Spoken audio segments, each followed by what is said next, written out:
Good morning, and a warm welcome to our speakers, Lisa Humer and Kira Urban, and to all our participants.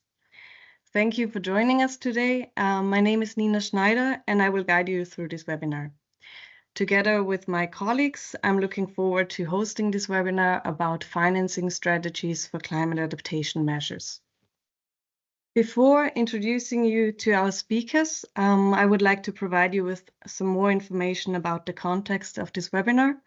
It is organized as a part of the project Mission C Climate, an Interreg Central Europe project, which started in April last year, and it will end in March 2026. We're 11 project partners, regional, academic, and also practitioners from Italy, Slovenia, Slovakia, Germany, and Austria. And if you want to learn more about the project, feel free to visit our website. Central Europe faces, as many other countries, challenges in regarding to climate change. And the main objective of the project is to support communities in Central Europe to become more climate resilient and to respond in a more coordinated way to the challenges of climate change. Now I have the pleasure to introduce you to our speakers, Lisa Humer and Kira Urban. Lisa studied geography at the University in Vienna. She completed her master's degree in physical geography with a focus on risk research, geoecology, and hydrology and water management. And after completing her studies, she initially worked as a project manager in a civil engineering office, where she carried out climate analyses, supported regions in developing climate change adaptation strategies, and prepared environmental impact assessments. In 2023, she joined the Climate and Energy Fund in Austria as a program manager in the Department of Regional and Urban Transformation and Climate Change Adaptation. She manages the CLARC program, which supports Austrian regions in adapting to climate change. And she also will organize the first Austrian state prize for climate change adaptation, which will be awarded for the first time this year. And Kira Urban works for the city of Friedrichshafen as a representative for climate-adapted urban development. And she's there the climate adaptation manager since 2022. And coordinates the implementation of climate change adaptation, a climate change adaptation concept, which was adopted in 2020, with almost 70 different measures in areas such as healthcare, urban design, and communication. And she also oversees other projects, such as the funding program Häfler Zukunftsgrün. I would also like to give you a brief overview of today's agenda. So I'm going to start with a short introduction to the topic. Afterwards, Lisa will tell you more about how to finance climate adaptation measures, and Kira will tell you more about her experiences in Friedrichshafen. After each presentation, you will have time for clarification questions, and in the end, there will be time for a discussion. For that, you can post your questions in the Q&A section, and Emmanuel will raise them to the speakers afterwards. So please make sure to indicate to whom the question should be addressed. And one more administrative note, this webinar is recorded and will be available on our project's website afterwards. And now to the topic. Why are we talking about financing climate change adaptation measures? Why is it relevant? So we are at a point in time where climate change is not just a problem of the future, but we can already feel the consequences today. That is why, next to climate change mitigation, climate change adaptation is gaining more and more importance. And of course, it's also important for regions and cities to finance these measures. So climate change, the consequences of climate change differ vastly between different regions and countries, and therefore a regional approach is extremely important to address climate change. And before starting with our first input, I just also wanted to briefly discuss with you the difference between climate change mitigation and climate change adaptation. So climate change mitigation is about measures that limit global warming by reducing greenhouse gases. And climate change adaptation are measures that are responding to the consequences of climate change and are trying to limit the damages. And now we will have our first input presentation. So Lisa, the floor is yours. Thank you very much. Yes, good morning from Vienna, and thank you for having me. As already introduced, I will just give you a quick overview about the financing strategies for climate adaptation measures in Austria, especially the CLA program, since it is a funding program that we have for regions that really is especially for climate change adaptation. Maybe just a quick outline of what's going to happen in the next 15 minutes. I will give you just a quick overview about the climate adaptation strategies we have in Austria, and then I will focus on this CLA program. I always say CLA because Climate Change Adaptation Model Region Program is a very, very long word. That's why I have this abbreviation. And yeah, so I'm looking forward to show you what we are doing here. Maybe first things first, the first measure in Austria that we have in this case is actually my workplace. So I will start with this. So I'm working at the Climate and Energy Fund, which was founded 2007 by the Austrian federal government. And one of our goals is like buildings, regions, and cities to reach, helping them to reach climate neutrality and resilience. So one of our goals is this. So already just, let's say the existence of this place is already one really important financial measure from the Austrian government, to do so. So maybe now just going a bit deeper. The Austria has as most countries an adaptation strategy on the state level, and it consists of like 14 different fields of activities, as we call it. I just listed them here for you. So that are the 14 different fields of activity in order to, where you have to take measures in order to have a resilient country. As you can see, this is a really multi-sectoral challenge. So this is also like all these sectors already exist with measures for itself, basically. Which brings me to a very, very important point also for us and for financing adaptation measures in general, and that's mainstreaming. So we call mainstreaming the act of we say climate in all policies. So also just to raise awareness in this sectoral space to what does climate change adaptation mean in your field of work, in your budget also, because in the sectors there's already budget in order to use this for climate change adaptation, so that it can also be a sustainable budget or sustainable financing. That is a very, very important and hard challenge, of course, because that's a lot of also awareness raising, and it depends, of course, on the sector how much the awareness is already there. Just one example, say the whole water management, or also the whole natural hazard sector, so to say, has a really high awareness of climate change adaptation and the need for it. But some other sectors, for example, tourism or health, sometimes it's not as the awareness is not as high yet. So that may be one of my main points, that it's like there's not one you can't just from the top down have one financial solution to climate change adaptation. It really is a sectoral effort, and very, very important to just think that within the already existing sectoral budgets.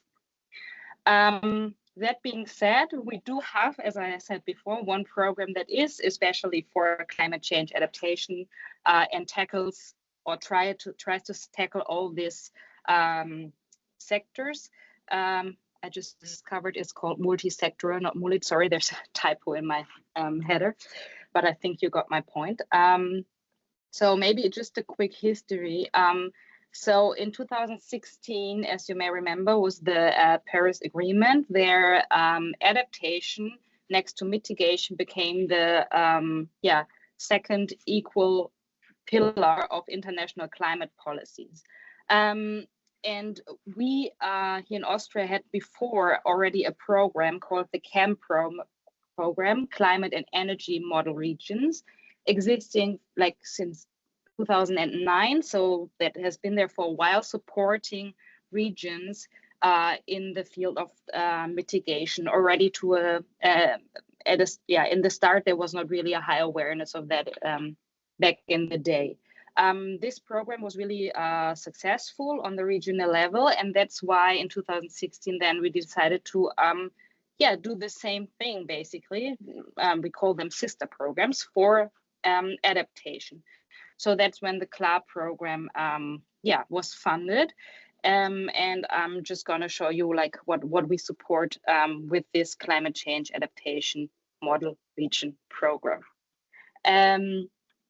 Generally, just an overview about both of our regional programs, so the mitigation and the adaptation program. We cover a lot of Austria already, as you can see. So in the green color, you see the adaptation regions, and in blue, the mitigation regions, so to say.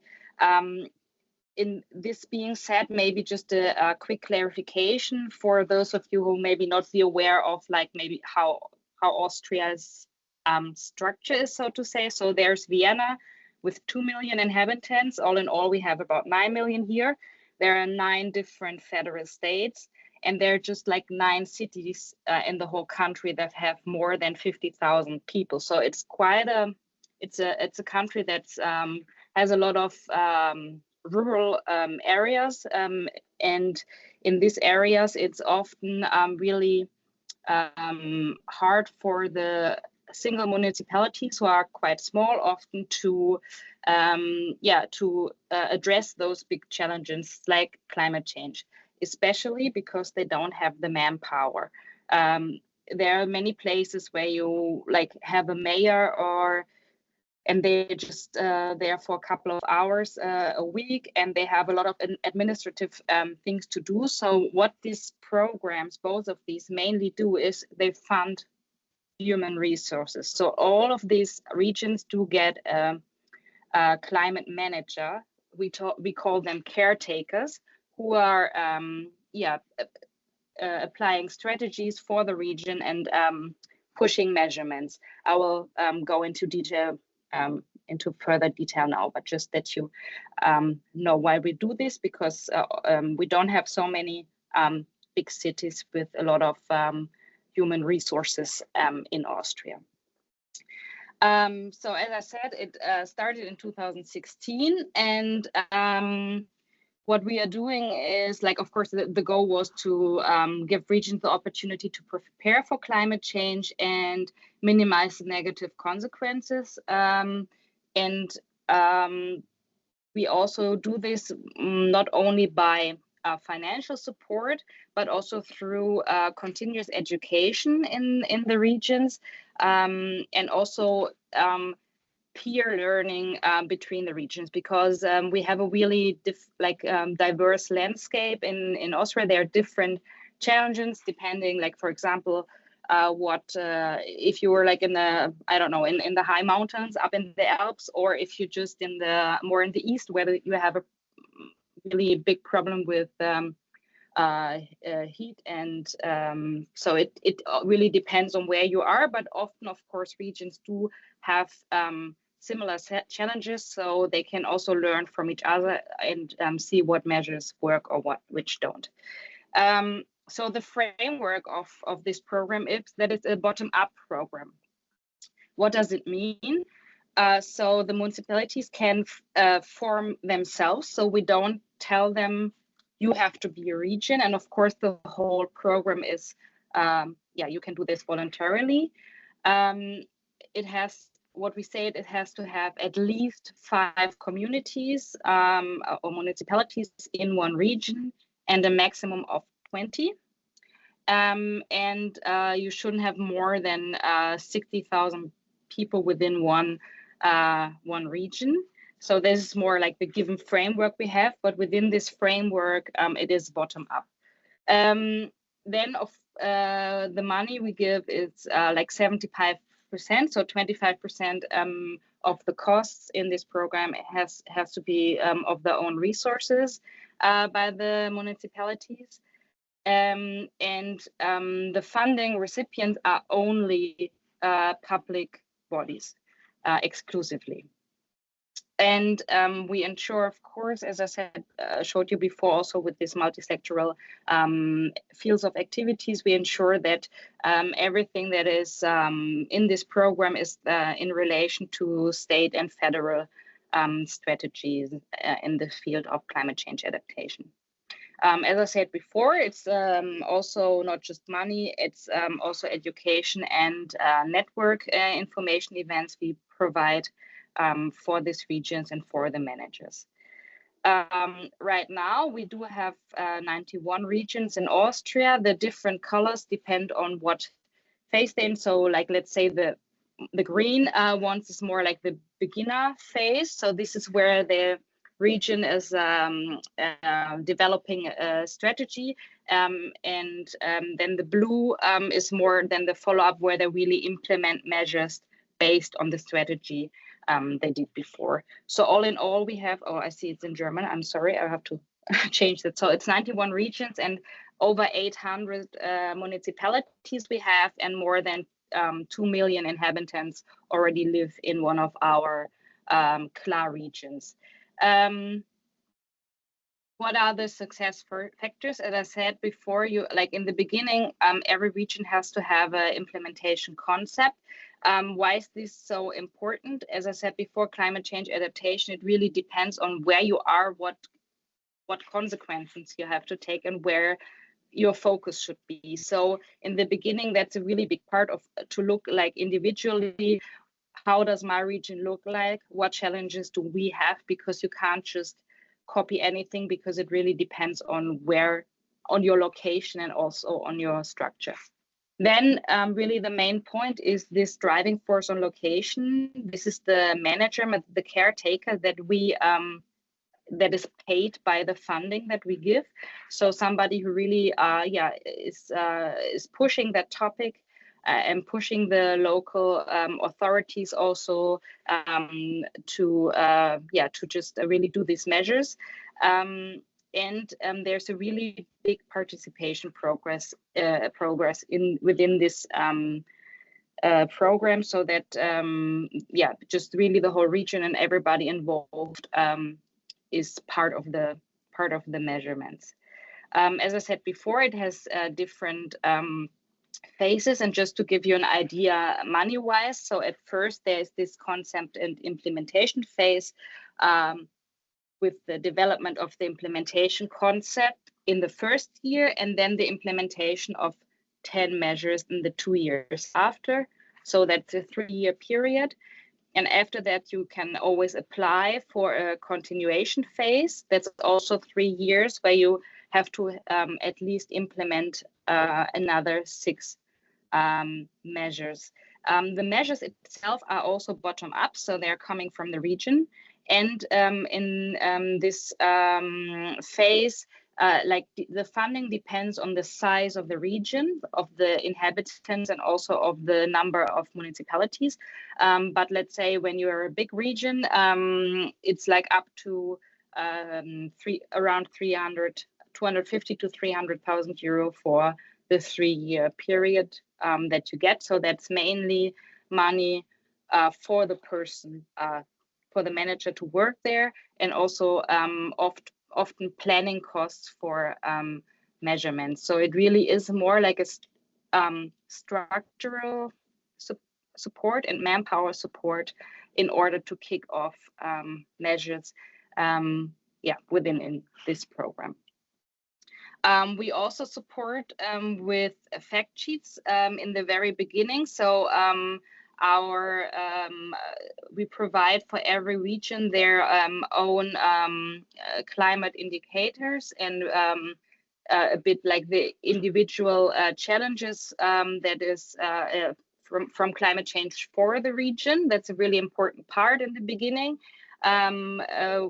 Where we support the regions in order for them to really have measures that fit their needs. And then, of course, really the backbone of this program are the managers. They have regular training meetings, contact with experts and scientists. It's an Austria-wide network. And even now, it also goes over the borders of Austria, that they connect with others. So there's a big peer learning point in it as well. We want to have one big thing there as well. We have an invest part for regions that are already in the implementation phase. You get up to 40,000 euro for really investment measures in the fields of heat and water management.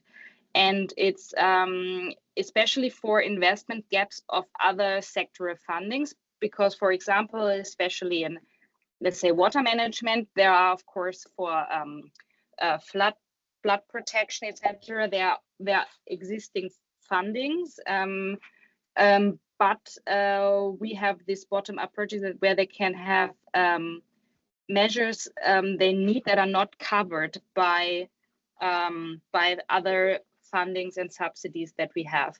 For example, we found that smaller retention basins, for example, is something that's not covered by the really big flood protection subsidies, because that more goes to like really big rivers and really huge measures. But often the smaller measures on a local scale can help a lot. So this is why we started this INVEST program, and this is especially for our CLAR regions and especially for investment costs.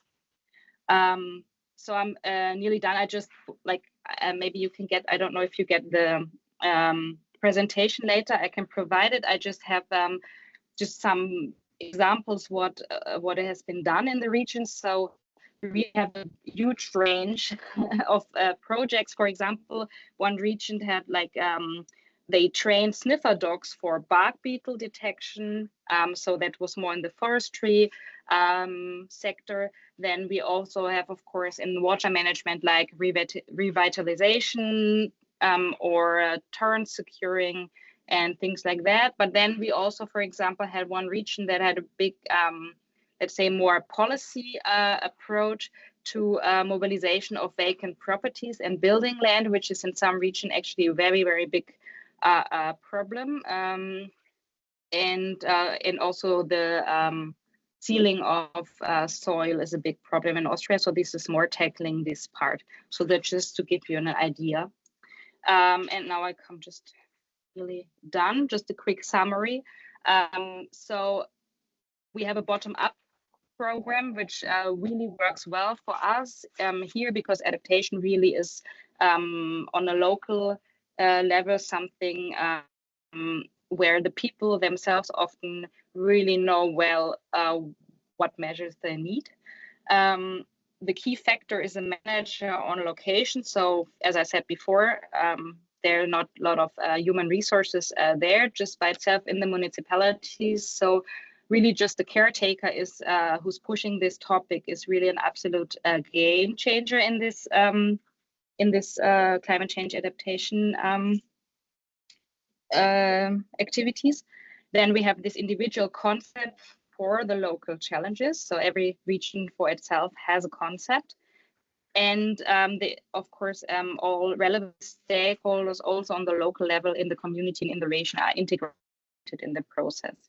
And one main point that I said in the very beginning, mainstreaming, because like with an overall financial support for climate change adaptation, you can only go so far. It really has to go in all sectors, climate in all policies, awareness raising in budgets that are already existing. So yeah, with that, I'm just a bit over time. I think it's okay, I hope. And yeah, if you have any questions, feel free to ask.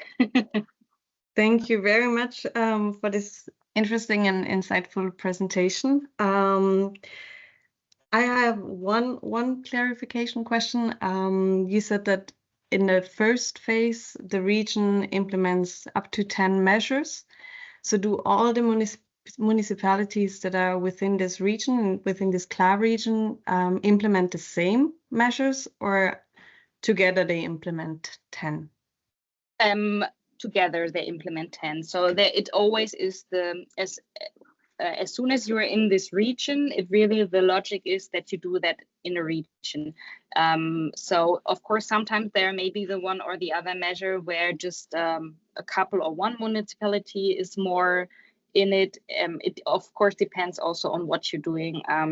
Water management, for example, at the retention basin that I always said, of course, they're implemented often in one municipality, but then it helps others more like down the river because they don't get the water. So it's but it's always the region.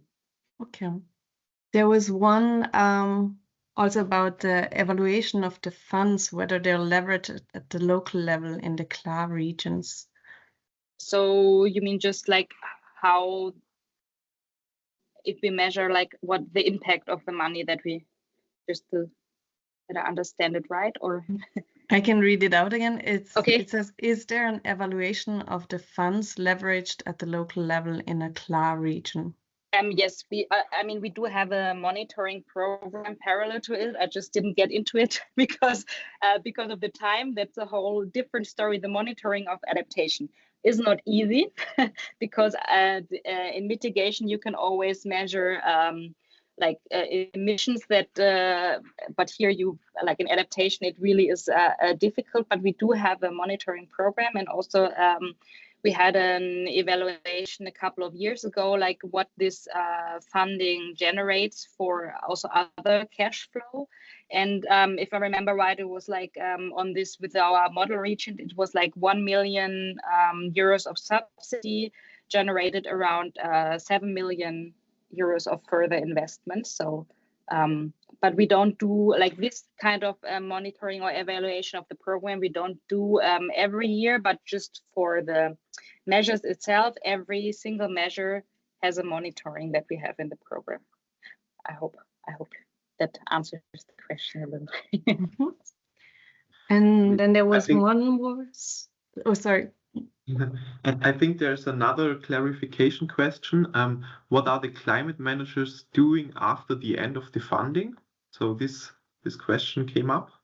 Well, it's continuous. So it's always like it's every phase. So when you apply for the funding, you get the funding and it's 3 years, and every region can then continue. And the continuation phase is always 3 years. And as long as the region applies, and we have a jury who's overseeing the applications, and as long as that's fine, they always continue. And within the funding, one main point is the money for the manager. So of course, when a region decides to not be in this program anymore, there's no more finances, and therefore we don't know what, like, of course, if they want to hold the manager, they can maybe pay them themselves, but like, I don't think we ever had this. It's part of the program, the money for them. It's always 3 years in the logic. Yeah. Mm-hmm. Okay, yeah. Maybe one other question that is connected to this one is how many regions do go for the continuation phase? So we really have very, very low dropout rates, actually. So it's continuously growing. It's now been 80. We're in the 8th year now, and we have over now 90 regions. And we just had a very few that dropped out, and that mostly was sometimes it's not so easy, depending on where you are, where to find a manager. And sometimes when the manager drops out, depending, especially the regions who are very rural, they sometimes have trouble to find a person to do the job generally there. So that's more often sometimes the problem, but I would say at least 95% of the regions who start the program also continue.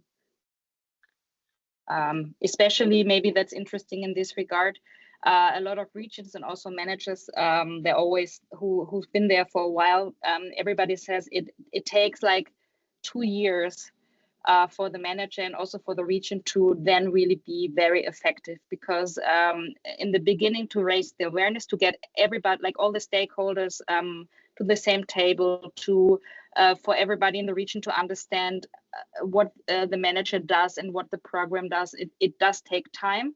So taking that into account, they often say, now that we can continue, now we really start working now after a lot of awareness raising in the beginning. Yes. Yeah.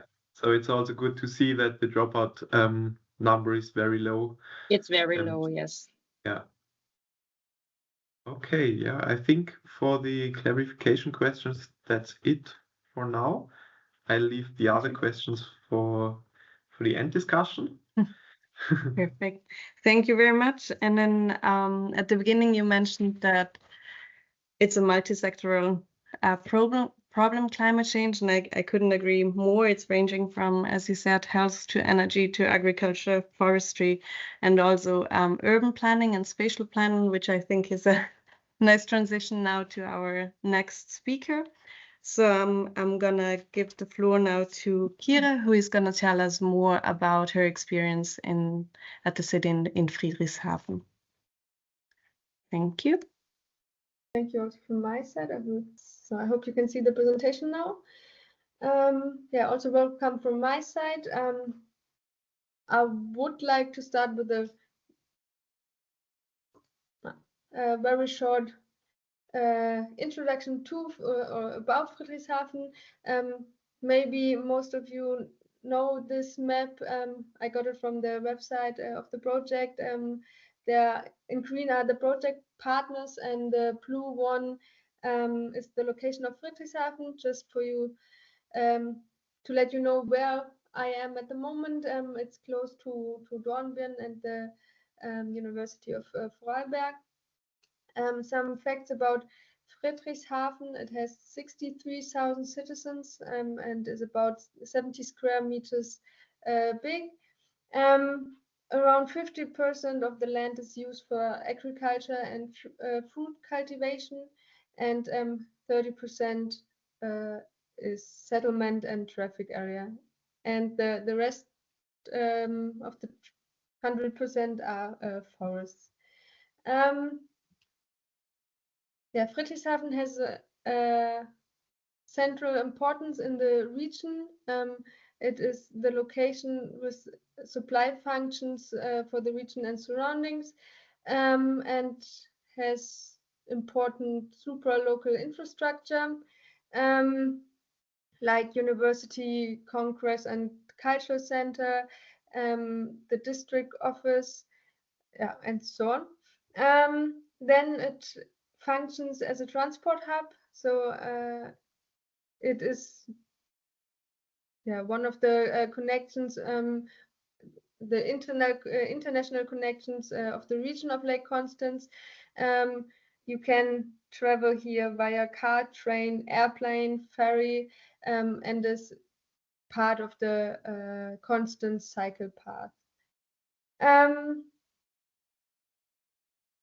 Right, as I already said, it's also location of administration and education, and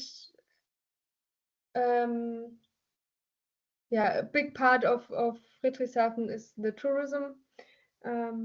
Yeah, I think I forget one, right? It's also one of the economically strongest city of Lake Constance. There are around 36,000 jobs at companies like Zeppelin and Rolls-Royce Power Systems. So now coming to climate change, Friedrichshafen is also facing the climate change problems here.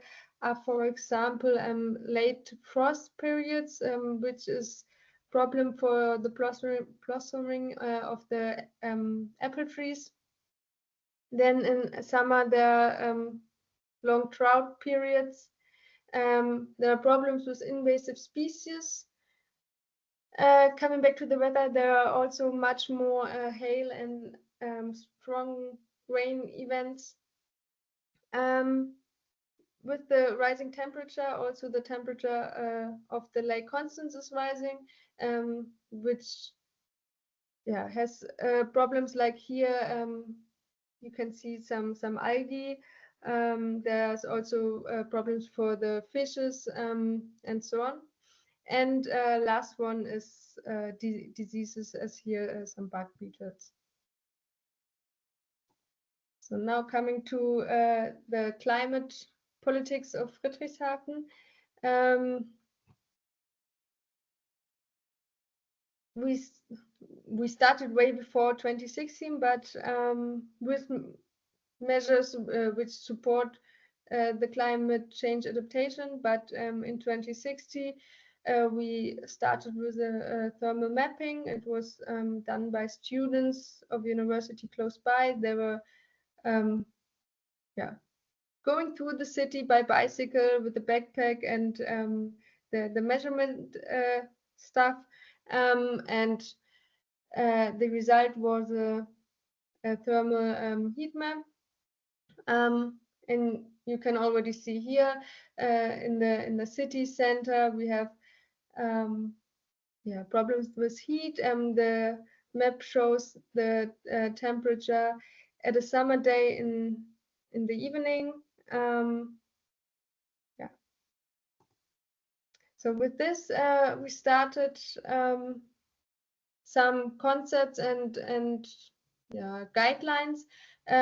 One of the biggest one, and also one which is more than climate change adaptation, is the integrated urban development concept.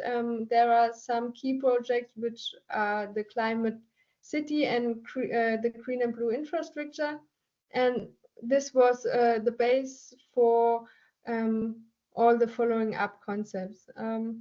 The next one was the green area strategy, which was the foundation then for the climate change adaptation concept, which was done in 2020. This was funded by the German government, and as Nina already said during the introduction, has 69 measures. But I will come to that a bit later. Then in Friedrichshafen, we call it climate budget. It's money which we take for measures which supporting climate mitigation and climate change adaptation. It was stated in the beginning that we want to invest 100 euro per citizen, and with 63,000 citizens, it's about 6.3 millions. We take this money for doing the projects on the city, on our side, on the administrative side, but we also have some funding programs for the citizens of Friedrichshafen. One example I will also show you later. Then in 2022, we have the greening statue for the whole area of Friedrichshafen, where we have some rules how to design parking spaces, roof and facades.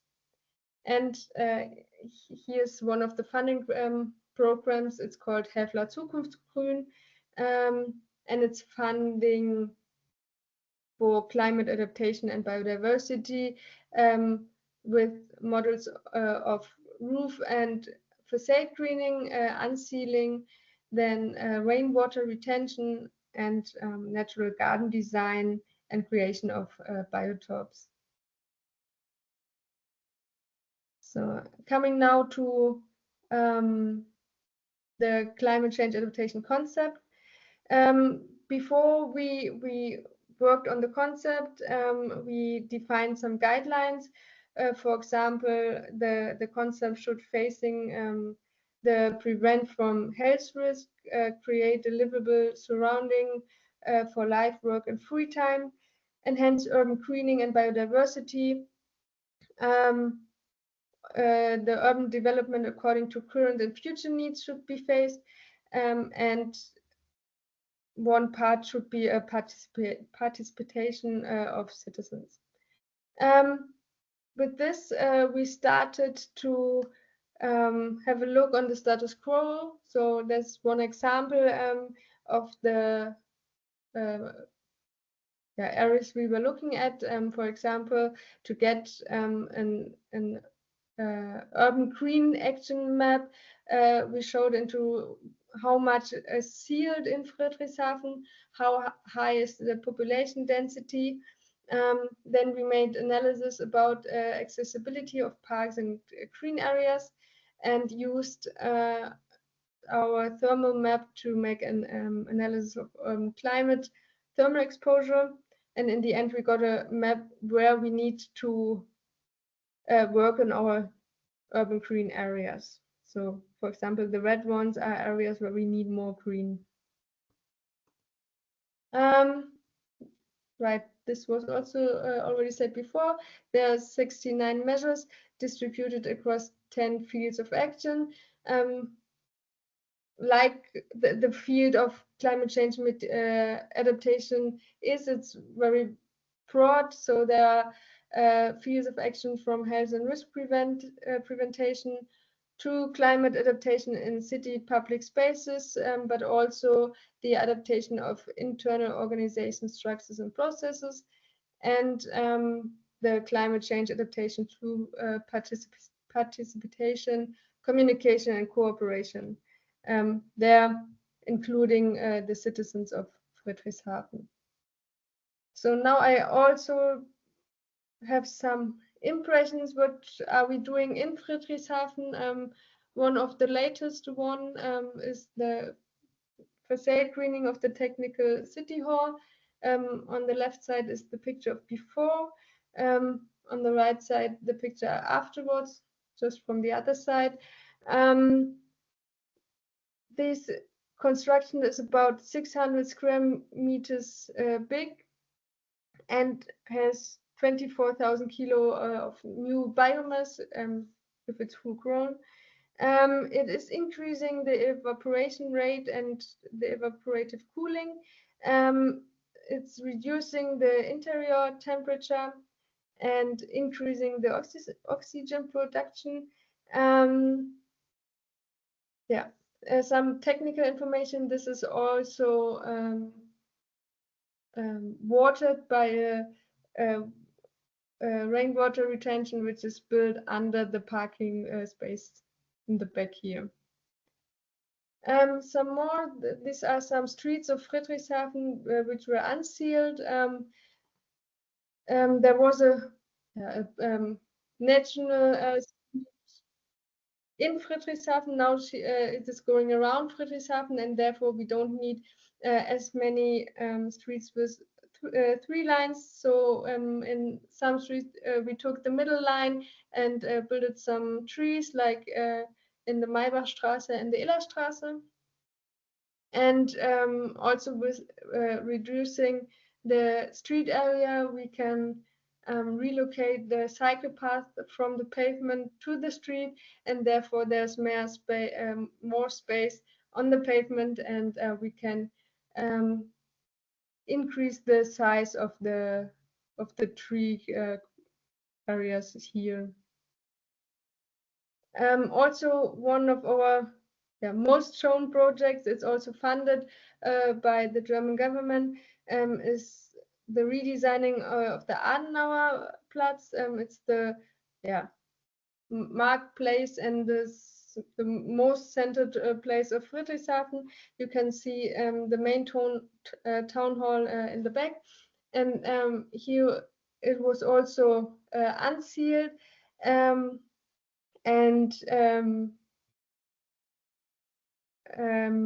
they built shade providing tree growth, which is completely connected underneath the earth, so there's not no small tree spaces for each tree. Instead, they build a big one for all the trees together. There are some evaporation areas next to it to promote also the microclimate at the place. And one last project I also already talked about before is the funding program Helfer Zukunftsgrün, where citizens can apply for funding and then redesign their own garden, own home, and also do something for the climate change adaptation. And with this, Friedrichshafen was the first city which was given the European Climate Adaptation Award. Maybe some of you know the European Energy Award. This is the sister award for climate change adaptation, and is also a nice way to have some communication about the topic of climate change adaptation. And I think with this, yes, I'm at the end, and thank you for your time, and if there are any questions, please. Thank you very much for your presentation and for sharing your insights and your experiences with us. I think I haven't seen a clarification question yet, so I'm gonna kick off the panel discussion with one question from my side. So from both of your experiences, where do you see the biggest challenges or maybe bottlenecks to implement climate change adaptation measures? Maybe Kira, you want to start? For us, it's manpower. So having the people who can really do the work is quite a problem, either on the administration side, but also on the construction side. Yeah.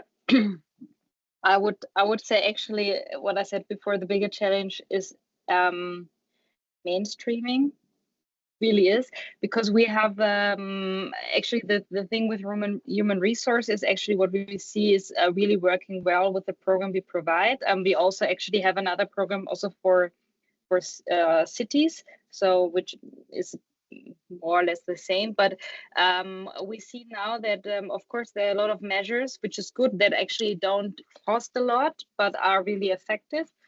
Some are just in the awareness side, and some are just in really simple things you can do with a big effect. But of course there are also a lot of regions who tell me now, okay, they know what to do, they would know what to do now, but like, how do you finance this? It is a big issue, because there's these really big measurements that have to take place that are just hard to finance, not just on a local level but also on a federal level. So also really just this mainstreaming, and like that every euro you put in a measurement in each of these sectors, you have to also think about climate change adaptation, because then it can be more effective.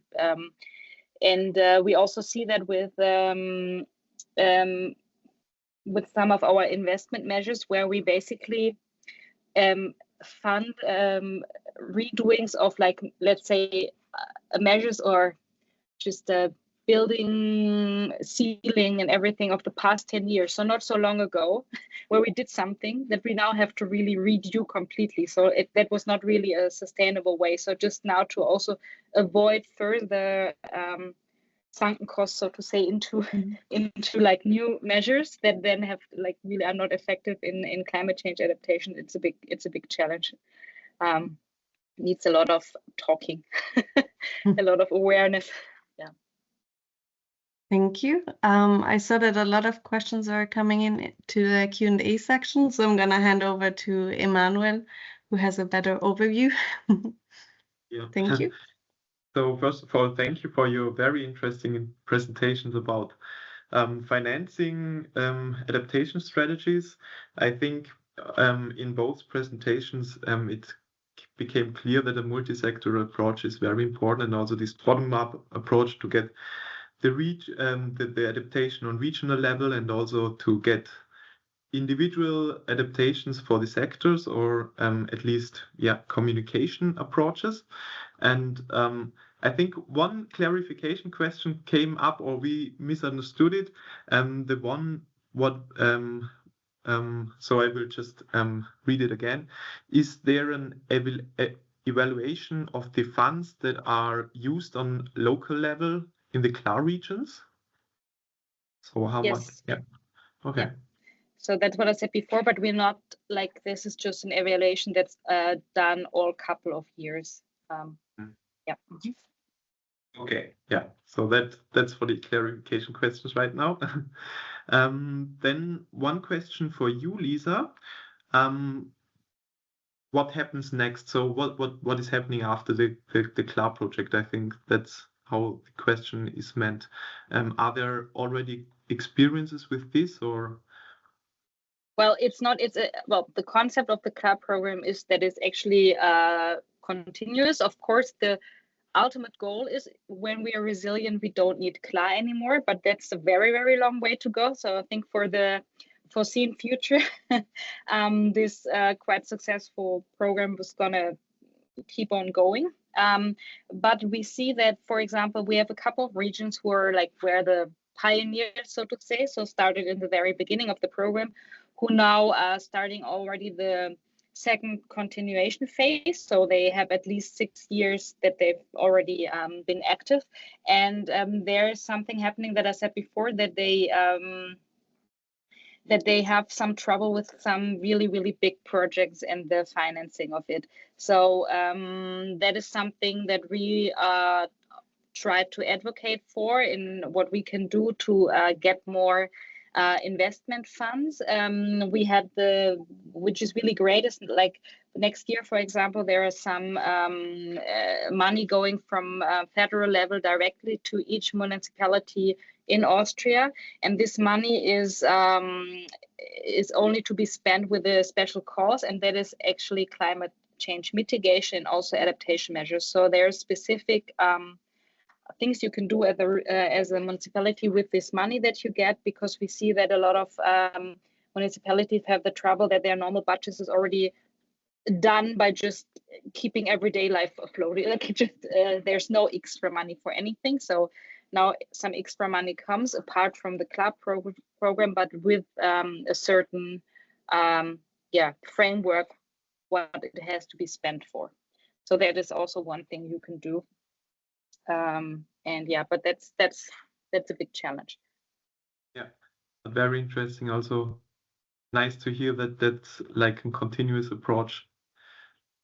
Then I'll give 2 questions to Kira. The first one would be, how much budget is allocated to the climate budget? I think that's for the climate budget per citizen. It's around 100 euros per citizen, and in total around 6.3 million euros. Okay.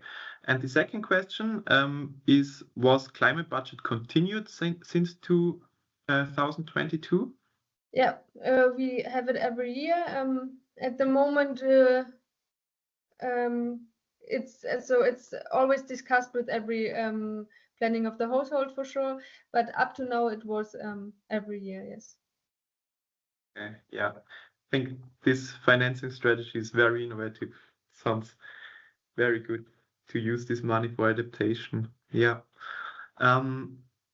Okay, so the next question that is also related to this, it's for Lisa, and it's related to this multi-sectoral approach.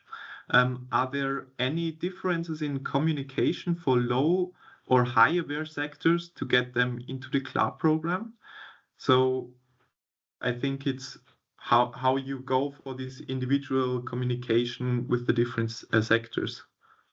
Well, the CLAB program itself is, as I said, multi-sectoral. It really is the only program we have that has climate change adaptation written on top, and it's really for all of these multi-sectoral measures. So what we have is, of course, we have a high awareness on federal level, also in other sectors, that this program exists, mainly because of the local power it has, because and now I can only support what Kira said. This the thing of human resource is really I would say the first step you need to have before you have anything. Because if you have money but nobody to implement anything, it's like useless. So, and also in the sectors, because on a local level, that's one big part of the model region manager, to just really reach out to all these stakeholders on a local level that are in all of these sectors, and they together make measurements. For example, we have some regions who are already make measurements where also the local tourism fund, or however you want to call it, actually is financing a lot of these measures. So it works. It is also part of the program that the human resource in the manager is getting other sectoral money for measures. It's not only within the program. So that works on the local level, sometimes even better than on a federal level, to be honest, because on a local level, you can always talk about a specific measure and everybody sees quite easy where the goal is here. So sometimes it's easier to reach on a local level than the more abstract, maybe sometimes it's getting. Sometimes the harder it is to communicate, but yeah. Yeah, that's So another advantage of the regional approach. Yeah, true. So one other question to also specifically to these measures. Do you receive the data that a funded CLAB project produces? yes, that's part of the monitoring. Actually, we are changing it now a little, because it's also a bit of as I said before, the monitoring and the measurement of adaptation it's a challenge itself. Also, I know on the European level, something that's discussed a lot. How do you measure the impact of adaptation measurements? And also, for example, you can count planted trees, or that you can do, but also just the impact, as I said now, for example, that the manager has. It's not easy to measure. We try it. It's quite I could talk. Maybe that would be another like 2-hour thing only on how we try to tackle this challenge to monitor it. But we do get for each measure that is taken within the CLAB program, we have different indicators that are also sometimes chosen by the manager for the specific method, where we get the data. Yes. Yeah. Then I have another question for Kira. Can you share any numbers of the Hefler greening project? How many local inhabitants joined and supported the project? Yes, the project is quite new. It started in April, and has a volume of around 150,000 euros per year. And up to now, we are around 30 participants. Yes. And the funding is, it's, yeah, for sure, it's a difference if you, I don't know, for example, build a green roof, or make your garden greener. So there are some differences in the funding rate. So I don't know exactly at the moment how much money is already planned. But up to now there were 30 citizens taking part. Okay, yeah, that's also nice to hear. I think this funding is very interesting because it sounds very specific, and yeah. Okay, I think we have one last question. It's also for Kira. Is there a specific project planned for adapting the heat island at the lake and port site shown on your map? Yeah, we are now starting to do our heat action concept, and there this will also be part of it. One of the measures is already the redesigning of the Adenauer Platz, which is located in this red area. It's more or less the real city center is this place, and there are some more ideas of mainly enhancing the green spaces in that area. Yeah, sounds also nice, because the one who gave this question from the audience also said that he thinks that it's a big tourism hotspot, so having such a greening approach is also sounds good on that perspective too. Okay, and we have one question that also came up here again for Kira. Is there also financial support provided for adaptation measures implemented by individual inhabitants? Or is support for adaptation measures provided only in the form of guidelines or suggestions? No, it's like with the funding programs, it's real money which is given to the citizens. It's depending on the module, but around 50% of the measurement is funded by this administrator. Yeah. I think it's up to 5,000 euros. Also, again, depending on the module, but for main, I think for the main one, it's like this. Yes. Okay, nice. Thank you for responding to questions. I think that's it. So I'll hand over to Nina again.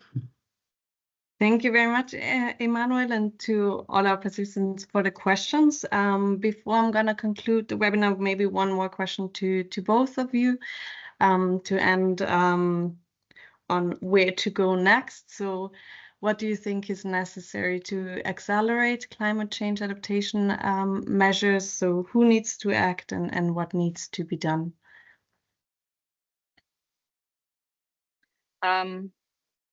Yeah, maybe I start to speak. Maybe if I now put it a bit more on the federal level, since that's a bit like, I think Kira is more can maybe answer a bit more on a local level. One big goal, I think, is generally just also on the federal level, also in an economic point of view, to think about how we budget things and in a sustainable way. And there's, I think, a lot of potential still to and also in funding, because we are still in some sectors funding activities here and there that are not really beneficial for climate change adaptation, and also sometimes mitigation, depending. That's sometimes getting a little better because the awareness is sometimes higher, because I think that's a really important point also on a federal level to look at this more closely. Thank you. Yes, I think for us it's not completely the same, but also one fact which is counting, but on our level for sure is taking the inhabitants into action. So for us, only a very small part of the area of Friedrichshafen is in administrative ownership, and therefore also the private and the industry needs to come into action and to support that, and as I learned today, mainstreaming to bring this all together. I think this the next step, and also the important one. Yeah. Thank you very much. I think it's a really nice picture to end with, that it's multi-level governance to act on climate change, and that it's kind of everybody who needs to act, and being mindful of the time, which is a little over time.